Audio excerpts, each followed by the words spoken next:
Welcome back to Golf Simulator videos. Today we are back with the Foresight Sports GCQuad Golf Launch Monitor, and we're going to show you our next section of the simulation software FSX 2020. Now, if you missed our first video, we actually received the GCQuad, showed you a full unboxing, talked about some of the technical specifications, and gave a first look in the improved section out on the range and hit a few shots. If you haven't seen that video yet, make sure to take a look. We do a deep dive on everything that comes with the unit, and then also did a setup. We talked about some different features, pretty good in-depth video, good overview of how to use the unit. And now we're going to take you guys through each section that the FSX 2020 software offers. Okay, so the section we're going to go over today is play. That's going to be on-course simulation golf play. All right, and so I'm going to go ahead and go up and open that up, and then we'll shrink down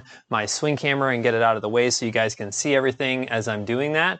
And so we can show you features and just how to use the system and the overall options that you're going to have when you do. All right, so here we go. We're just going to go into the play section. I've already connected via Wi-Fi to the Foresight GCQuad, and you can see that you actually have different options here. You can do a new game. There's footgolf, which is actually really cool. If you have a GC Hawk, you can use a soccer ball and play footgolf out on the courses with a huge hole. But if you have another device, they actually allow you to still play footgolf with the golf ball, okay? It still uses the foot golf courses and the giant holes and everything. You just hit it by hitting a golf ball. So I thought that was pretty cool. They still give that ability to the other hardware.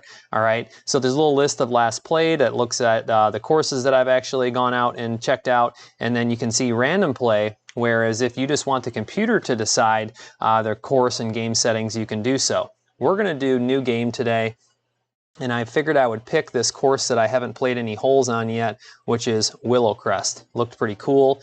And then over here on the right, you can deselect whether you want to play the front or the back nine, all right, just by touching those, and you can individually select holes. So we'll just grab a few random holes here. We'll play the first hole, and then we'll sneak out on the back nine, and we'll see if we can play like 3 holes. All right, so I have 1, 13, and 17 selected. I can just hit next. And this is where things get really interesting, all right? Now, right now I have real-time weather selected. If I deselect that, you'll see how you can customize all of your different settings like temperature and altitude and the sky condition and whether it's raining. If I select real-time weather, it's pulling that from the actual course local weather using weather.com. I think this is a really cool feature, and I figured why wouldn't we do that to show off the initial simulation play. All right, so we're going to use the real-time weather. There are other options available. You could use the GCQuad's barometer that's built in for the altitude and temperature. I actually had that initiated last night when I was outside. All right, so you can get your local altitude and temperature pulling right from the unit because it has that built inside. There are still selections like green speed and green bounce and fringe bounce and how firm you want the terrain. We're going to leave all that where it is, and we'll just go ahead and click next. Now, under the rules, you can set mulligans the way you want to, how many per hole. You can do practice mode, which can either be enabled and disabled, and I'll show that in another video. It allows you to basically, while you're out on the course, enter a practice mode and practice whatever shot you're on without being applied towards your strokes. Really cool. Pin placement, all right? Easy, normal, or hard. Gimmies, if you're going to be doing full putting, you can set your gimme distance. Lie penalties, okay, which I'm going to leave disabled because I haven't really messed with them enough. You'll have to excuse me, I'm sorry. The lie penalties basically take off a percentage if you're in like deep rough and things like that, all right? So we're going to demonstrate those separately because I haven't had experience with them yet. So I figured that would be cool to check them out, and then I'll demonstrate them for you guys. So stroke limit, we'll leave that as unlimited. Hopefully we won't have to worry about doing any double pars. And then putting mode, there are several different selections there. You can do auto putting, where when you're on the green, the computer decides. You can do fast putting, which allows you for one putt, and then however many feet are left, it gives you a fraction of a stroke. All right, I think it's 1/10 of a stroke for every foot. It's pretty cool. And then you can do manual putting, where you get the ball up on the green and you can just select how many putts you can give yourself. All right, obviously different modes of play, such as stroke play, match play, scramble, Stableford, modified Stableford. Pretty cool that they have all of those. And then you can just go to next, and this is where you would select or add your players. Okay, and you can log into your FX Live account by clicking the link. I'm not going to do that just because we're doing demonstration today. I'll just go ahead and click Start. All right. Now from this menu, you can still have a few different settings that you may want to consider. All right, so on the upper left, I can go up there and select a premium ball because I'm playing with a Titleist Pro V1 today.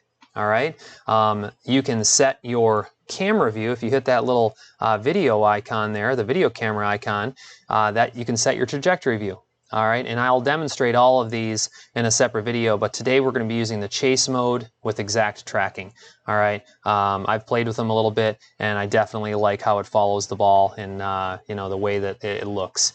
And then you'll see the little airplane there. All right, that's actually a flyover. We'll do one really quick to demonstrate the graphics in 3D.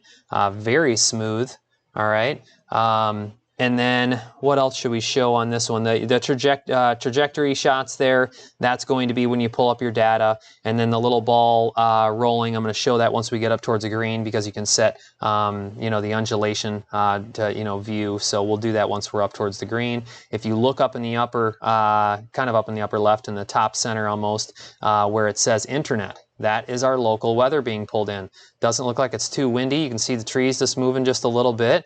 All right, and then now we should be good to go. You can hide your map, and let me show you a cool option that there is. If you go into settings, which are available even once you start, all right, you can go to on-screen data and do video preview. All right, and I'm going to hit apply on that. All right, and then I'll click show video, just like I would hide map or show map. And check this out. I have my Logitech Brio connected. I could have that up there if I was working on setting up. All right, I can look up on the screen and you can do a video preview. I thought that was a cool option for them to have. We'll go ahead and we'll switch back to the map. That way we can do aiming and whatever necessary, but you can see all the different selections, you know, from writing shots to CSV to showing aim lines and things along those lines, okay? Now shot data, I'm gonna leave that up for now, okay, because I do have fiducial stickers on my driver, so we'll take a look at some shot data, and then maybe after the first hole we'll turn it off so we can kind of move along a little faster, all right? But you can see the different options that are available, whether you want to leave tracers on or off. Language and units, you know, we did that last time in swing camera. We did that in the first video, so make sure you check that out if you haven't yet, all right? And then from there, let me just see, we're aimed down towards the middle of the fairway. If we wanted to, look towards the map, that's where you can place the aimer. And I like that if I'm aimed here, you can see that it's 266 to where I'm aimed with my cursor. And then it tells you how far out you are for your second shot. I think that's great. It's easy to use. I can use it on my touchscreen if I want, or with my mouse pad. All right, I'm using a laptop, so it's easy either way. I have a touchscreen. Other than that, I think we're ready to get started. Oh, and you know what, guys? I almost forgot to put our swing camera back up. Let's throw that back up there. Let's shrink it down to a good size so it's not blocking too much, but you guys can see what's going on inside the studio. And then now that we've done that, we should be good. All right. Decent opening down there in the fairway. I hoping on just hitting a decent drive. Not much warm up. You can see our shot area came up. All right, your available strike zone, our hitting zone. All right, 14 inches by 14 inches for ball data and club data. And then if you're doing ball data only, it extends to 18 inches, which ball data only for simulation, just so you understand, is plenty. You do not need to be putting, you know, stickers, fiducials on your friends', you know, clubs when doing the simple simulation golf. You can, and it shows you a review of it, which I'll show you, but not necessary.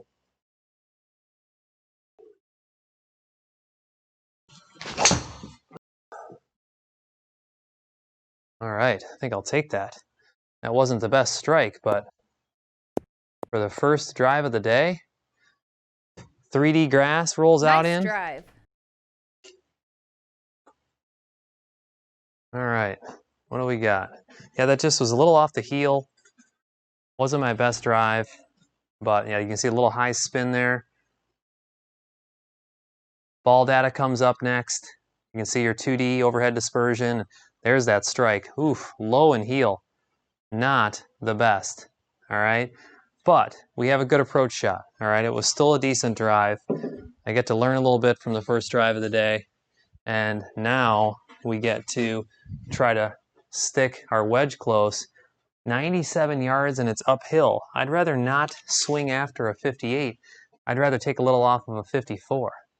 All right, so just so you guys understand, if you're out here, playing by yourself, you got fiducials on your club, but you want to be out on the course, check this out. Up in the top menu, see the 3 trajectory lines?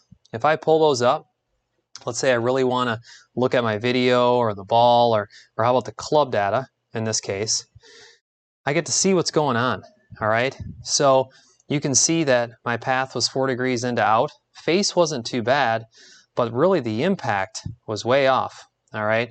You can see, and that felt like it was a low, heel shot. So that ball had 226 left side spin, which wasn't too bad, all right? Just wasn't a great strike for me. But for the first drive of the day, I get to look at that data, kind of learn from it what was going on, and then improve on my next shot. So I think that's really cool.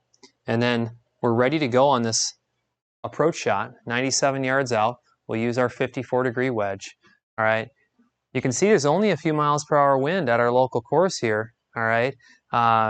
Breezy, trees moving just a little bit, that's all. All right, let's see what we can do.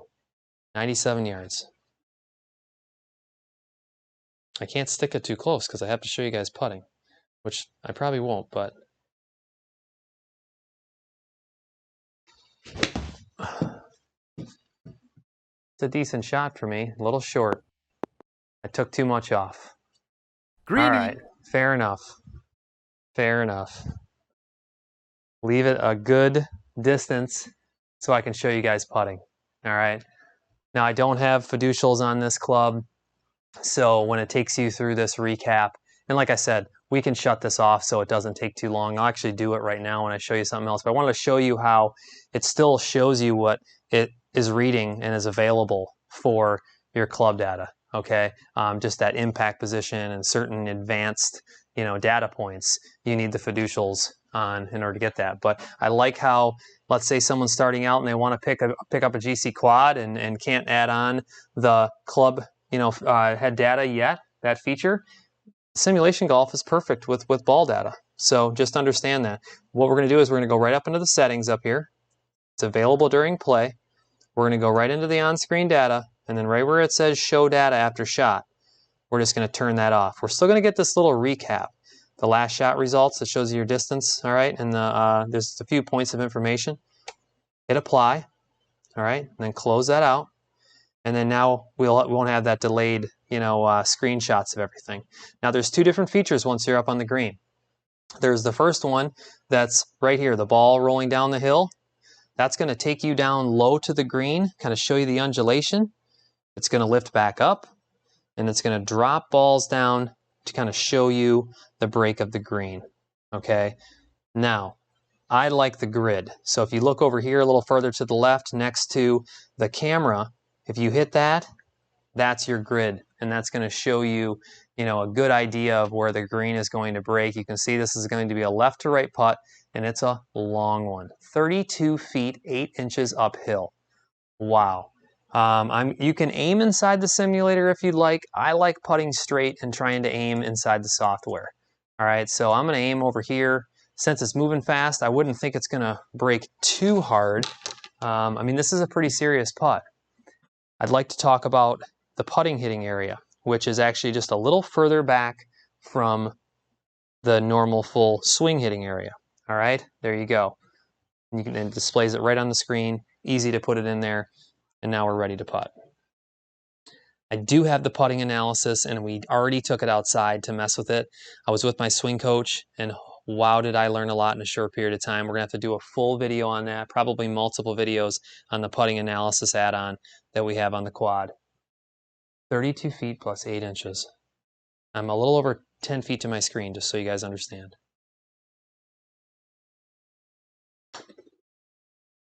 I don't know, did I hit it enough?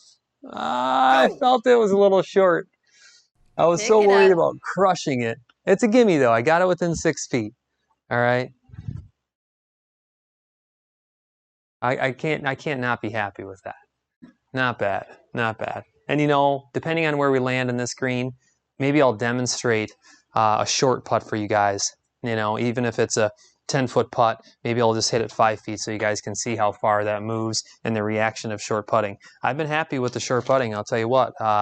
You know, the cameras do a great job of reading the ball. You know, I'm interested in doing more of the putting, even the analysis indoor, you know, on a putting turf, or putting mat, I should say.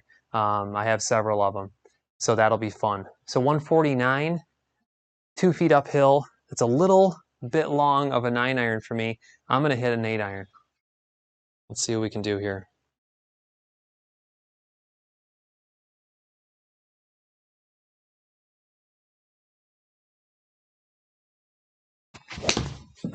Oh, I knew it.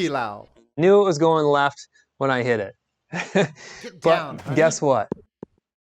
There's that 3D grass again. See how it zooms in when the ball lands? I actually am glad I did that because now I get to show you chipping. So the pull over to the left there gives us a couple things. It shows you how, when you have that grid turned on, you get to see it when you're chipping, okay? And it also is going to be able to show you chipping. So one more thing before we move on. It's tough not to just continue to cover more and more and more as we play here, but I want to keep the video brief, and then what we'll do is we'll do some more live streams, and we'll do some more videos, so you guys will get to see more and more on-course play, I promise. But one thing to show you really quick, up in the menu, you see this hole right here with the little arrow going around it? That's actually to review your last hole. So there's hole number 1. And you see how it's like a video you can play? Check this out. So here's shot number 1. Tells you your ball speed and your launch angle. All right. Takes off, shows you the peak height. All right. And there's the total distance. Shot 2, 73 mile per hour. I mean, it goes through all your data. I just think this is so cool. Now you can pause this just so you understand at any point in time. It moves along quite fast, but you can pause the video at any point in time if you want to. I think that that's a really neat feature. I've never seen anything like that before that takes you through a hole review with all the data from each shot. So very cool. I wanted to show you guys that really quick because when I was going through that the first time, you know, I was honestly shocked. I was like, wow, this is a really cool feature. Never seen anything like it. All right, so got to show you that. Now I'm going to grab my 58, and we have a 20-yard chip. So you guys get to see chipping now, which I'm glad we're getting a good variety here without too long of a video. Okay, so I can see that is rolling left to right. So if I land this thing thinking about 50 feet or so,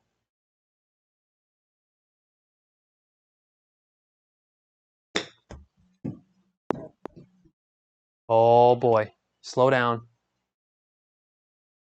I'll take it. Pick it up. And there's that commentary. Like I said before, you can turn off if you don't like it, but I'll be honest, I like that stuff. I think it's a lot of fun. You know, I usually turn on all features. You know, that's just kind of the you know, the settings that I like, and you set them for up how you like. So we should be good to go now. I'm going to go ahead and bring our swing camera, just enlarge it a little bit, just give you guys kind of a recap of everything and what's coming up. So one, I appreciate you guys watching this video. As always, there's going to be a ton more coming, so make sure you subscribe to the channel. I hope I took you through a lot of the features that you were looking to see inside the FSX 2020 software, all right? And I'll make sure that I cover more and more as we move on. Like I said, we'll do some live streams. We're gonna do more of the sections inside of FSX 2020, so stay tuned. I appreciate you guys watching as always, and we'll talk to you soon.